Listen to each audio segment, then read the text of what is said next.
Hello, good morning. As you may already know, my name is Reda Kweji Agri and I am the customer service consultant for El Grey Consult. For those of you who have never had a personal encounter with me before, as my little girl will say, this is me. So today I just wanted to have a brief discussion with you on mystery shopping. So if you know somebody who might be interested in learning about mystery shopping, kindly invite them on and then let's learn a few things about mystery shopping. So let me dive right into it. As you already know, every business is looking for growth. Okay, once you open a business, your primary motive is to see your business grow to a point where you can make profits or, as it were, become rich at doing the businesses to thrive the way we want them to thrive. We need to ensure that our customer service, keeping our customers with us. That is the service of our, outlet, the service that we are providing to our customers should be able to keep our customers grounded, such that whenever a customer comes in, they don't leave. You only have new customers coming in. That's what we call customer retention. So it means that you are able to retain your customers. And once you are able to retain your customers, you are assured of business growth. And how do we ensure that we retain our customers? One of the methods we can engage to ensure that our service quality is good enough for our customers is the mystery shopping tool. So what is mystery shopping? It is a tool that businesses, corporate organizations, retailers use to measure the level of service satisfaction in a service outlet or within an organization. So what you do is that you send out people who act like customers. So these people come into your shops or your organization incognito, they conceal their identity to see how you truly treat customers who come across to you as a certain stereotype. You get it? So let's say for some people, they only treat customers nicely when they perceive them to be rich. So what it means is that if a customer approaches them and the person doesn't look rich enough, or the person hasn't dressed to merit their respect, then it means that they are just going to give them any service they please, because they know that they cannot, let me just put it this way, they don't stand to benefit from that customer, which is a very, very wrong impression, because sometimes the customer you look down upon could be the customer who could raise your business to levels that you never imagined. So mystery shopping is, this tool that you engage to see how your staff members or your service providers are really treating all customers across board. So if a customer comes in and the person is dressed a certain way, is the person going to get treated a certain way? That is basically what you need to know, because that one is what measures the true quality of your service. So usually mystery shoppers can come into your shop as a poor man. They come in tattered clothes, looking sweaty, and when you see such people, generally you wouldn't want to associate with them. Or they could come to you dressed as Muslim women, just to see how you treat Muslim women when they approach you. Or they could come dressed as somebody who just might not merit your respect. Let me just put it that way. Sometimes too, they can come as normal people.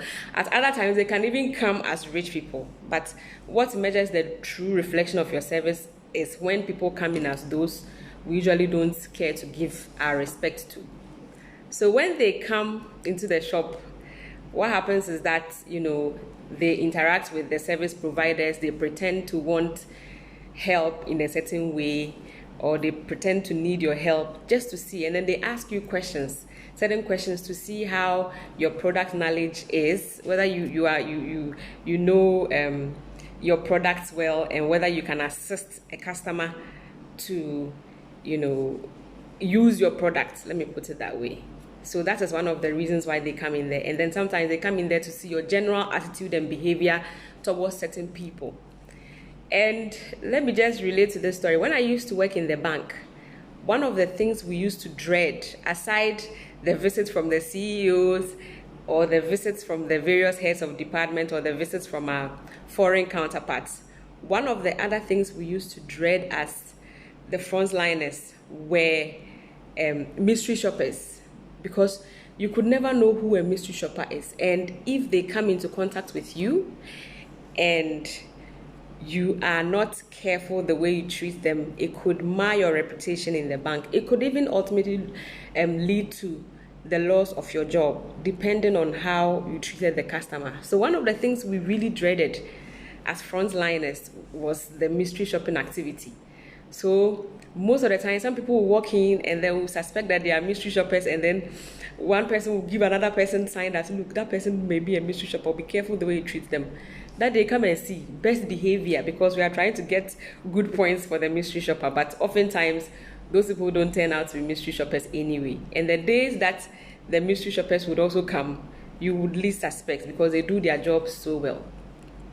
So, what they do is that they bring out the true personality you have as a service provider.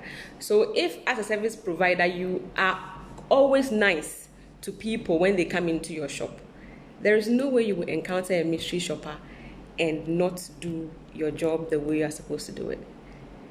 I don't know if you get what I'm saying, but if you treat every person with respect every day, you don't wait when this person comes and they are looking nice, you are nice to them. When this person comes and, they are looking a certain way, sometimes I even forgot to mention this stereotype, Rasta people too get a certain treatment when they walk into certain buildings. So sometimes somebody just walks into your building and you automatically assume that because they have dress, or because they are wearing a veil, or because they are just not dressed appropriately for your liking, you think you should treat them a certain way.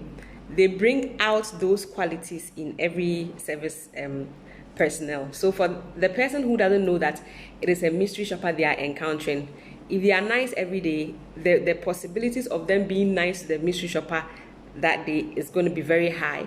And if we have people who treat customers based on how they look, that day the mystery shopper is very much likely to pick up some of these cues for review and enhancements. Because usually when they bring out the results, what you do is that you take the staff members through training on how, because some of the staff members, they genuinely don't know. They honestly don't know how to treat customers. They do the best they can when they find themselves in certain situations. So what you do is that, first of all, you train the staff members on what they were deficient on. When the mystery shopper came, what did he pick up on this staff member, on these staff members? Doesn't need for us to look at their behavior. Do we need to send them for training on service, how to treat customers? Even though you are not for some customers, they don't really transact as much as other customers. So even though you're supposed to give every customer a certain level of service, I'm not saying discriminate, a certain level of service, in the sense that when a customer who saves 10 cedis a month walks into the bank, you are supposed to be cordial with this person. You are supposed to help them. If they need help in filling their forms, you help them. If they want to make some enquiries, they need help with the ATM, you are supposed to be nice and cordial to these customers. The only thing is that you limit the amount of time so that other customers can come in. You get me? So you serve this customer very quickly in a very polite way, and then you get them to do what they came to the bank to do, and then you send them on their way.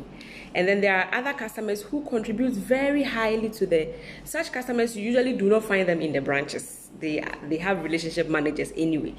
But if such a customer who contributes very highly to the bank comes into the branch, there's a certain way you treat that customer without being discriminatory to the one who came to deposit 10 cedis a month.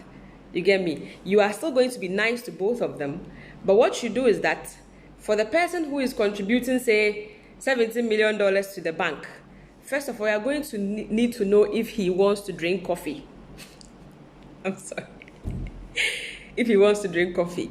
And then if he does, you invite him to either your branch manager's office, okay, let me just say manager, your manager's office, or if you have a lounge area for VIP customers, you can take such a customer there. And then you find out what the customer wants to do. So that's the difference. But you are not discriminating against anyone. It's just the lifestyles they may be used to.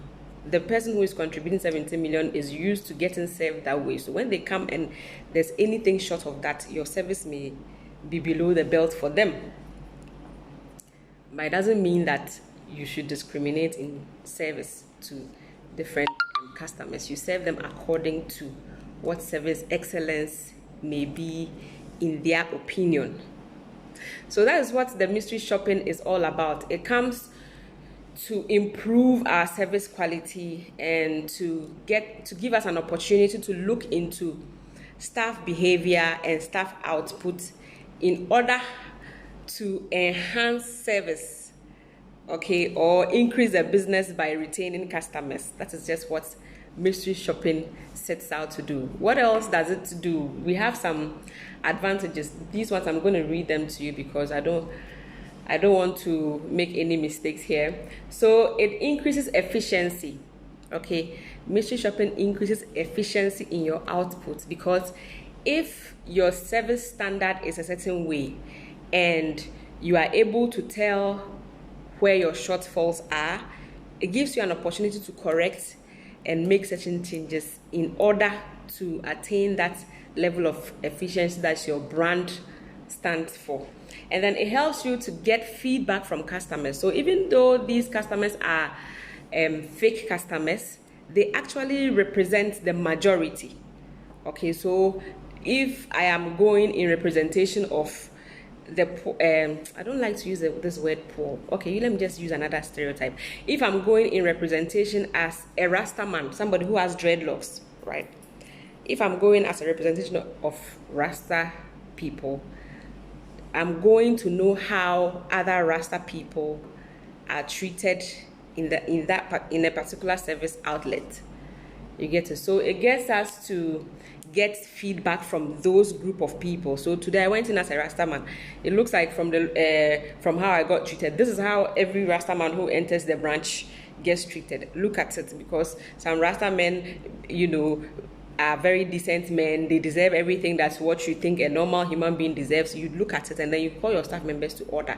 Tell them, look, this person contributes to our business, no matter how small or how small you think in your opinion that it is, they are still contributing to the business. So please do well in taking care of them the next time they come into the office. It gives you an opportunity to get the feedback so that you can work on your service. Okay. And then one other advantage of engaging in mystery shopping is it monitors facility conditions as perceived by the customer.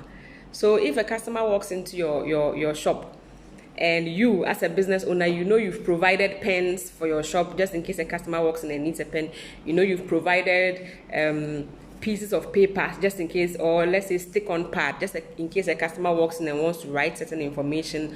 You've provided certain things for the customers' use. But if you are not there, you don't know if the customers are really being given these tools or not. So how you can monitor that is if you send the mystery shopper in. This mystery shopper will come in and pretend to want a pen to write something. And depending on what this service provider tells the customer, you would know if the service provider is engaging the tools you've provided or not. So that is one thing it does for you. And then it tests the functionality of internal procedures. Okay, so you have certain procedures for your business. You've trained your customers to do certain things, and in your presence they follow those procedures. But in your absence, if they don't follow those procedures, they're just going to waste your time and they will just run the business down for you, because those procedures you've put in place to grow the business are not actually being followed, and it's only a matter of time before the business comes falling. Yeah, and then one other thing is that it serves as a motivational tool for employees. This is my favorite point. How does it serve as a motivational tool for employees? Actually, what it does here is that if you know that a mystery shopper is walking into your shop, you put everything in order. So as I gave you an instance of when we were working in the bank and we suspected customers were mystery shoppers. So for days that you suspect that a customer may be a mystery shopper, you put everything in order. And then when the person is talking to you, no matter how you perceive that customer, you ensure that you relate to the customer the way that could score points for you if they were a mystery shopper. So you see, this sort of motivation keeps service outlets giving out their best.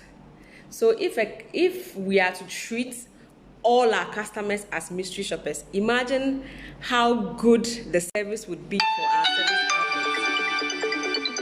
Sorry, there's a call coming through. Imagine how good the service would be for our customers if we were to be told, okay, so let's just say that you are there and you are told that today you're going to encounter 10 people and these 10 people are mystery shoppers. That day, imagine how your service skills will come out. Simply because you want to score points.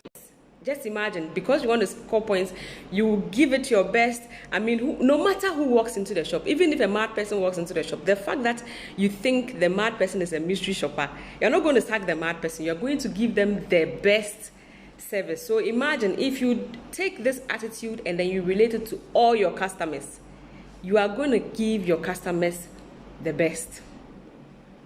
That's going to happen for you.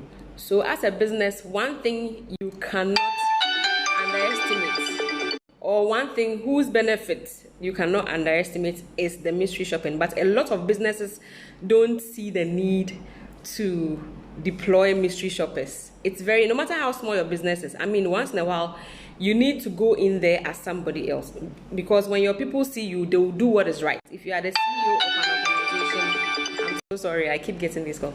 If you are the CEO of an organization and you walk into any building, any office, everybody's going to sit up right. So you're never going to get the true image of how your staff members are treating your customers. But if you engage somebody who comes incognito, okay, the person comes with a certain stereotype, that is when you will see the true nature of your staff members and then know which areas deserve to be corrected and which areas need to be enhanced. Because usually when the mystery shoppers come in and you find out that, you know, your service personnel did something that wowed the customer, you encourage such behavior so that the person will be motivated to do more of it. All right, so this call coming through indicates that I may be having an emergency, so I'm going to end my live here. Today I wanted to engage my followers, my 62 or something followers. I want to say a big thank you to all of you for believing in me. You have no idea how much it means to me. But what I want you to do now is that please engage more of your friends, colleagues, businesses that you know need to learn a little about service techniques or service strategies. I mean, even if you are an individual and you want to know how to give out your best when it comes to customer service, you can follow this page for tidbits on how to be your best when it comes to giving out customer service. So encourage your friends and your colleagues to follow me on Instagram. I really have to go now. Thank you so much for joining me for today's live, and I look forward to doing this more often. Thank you. Bye.